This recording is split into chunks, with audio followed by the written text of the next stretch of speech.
Komplikado man pakinggan, ngunit ano ba ang kahinatnan?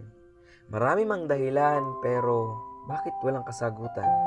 Delikado man pakinggan, ngunit di mo alam kung anong kahantungan.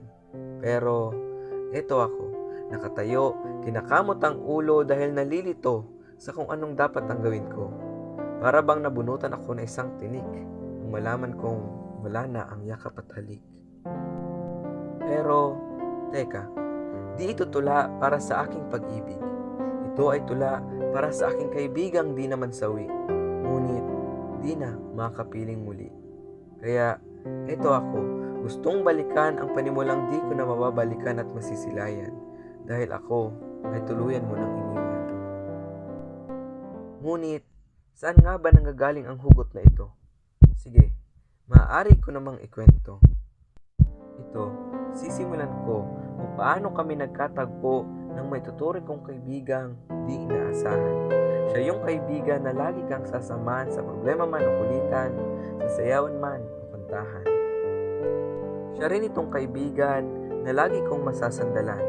Kahit man may uno sa aming bayan, lagi siyang nariyan at sasabihin, okay lang yan kaibigan, na tila ba'y di problema ang nararanasan dahil pag nariyan siya ay puno lamang ng kasiyahan. Siya rin ang tanging kaibigan kong naging totoo, yung ituturing ka talagang tao. Minsan, masasabing kami ay kambal dahil sa ugali naming taglay. Simula sa ikapatong baitang, kami na ang magkasandal, yung tipong ipagtatanggol ang isa't isa sa kahit anumang laban. Kaya naman, ngayong ika'y lumisan, bakit hindi ka man lang nakapagpaalam? Ako'y pag-uusapan kung sasabihin di ako nasaktan sa oras nung ikaw ay lumisan. Oo, inaamin ko, tayo ay nagkakatampuhan, pero bakit ito ang naging isang hantungan? Na tila ba'y wala sa pinag-usapan dahil tinalikuran mo itong ating kasunduan. Na ako at ikaw ay magtatapos sa krusong ating pinag-usapan. Alam mo bang, di ko kayang ika'y talikuran at pabayaan.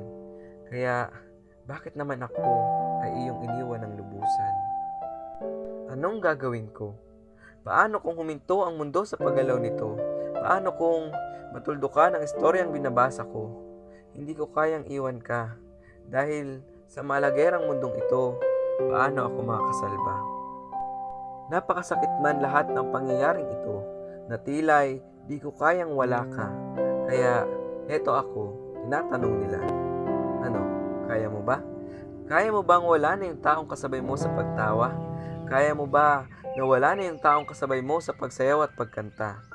Kasi, para sa akin, di ko kakayanin. Dahil para kang buwan at ako ang kalangitan, na naghihintay na muli mong balikan. Kaya, paalam, aking kaibigan.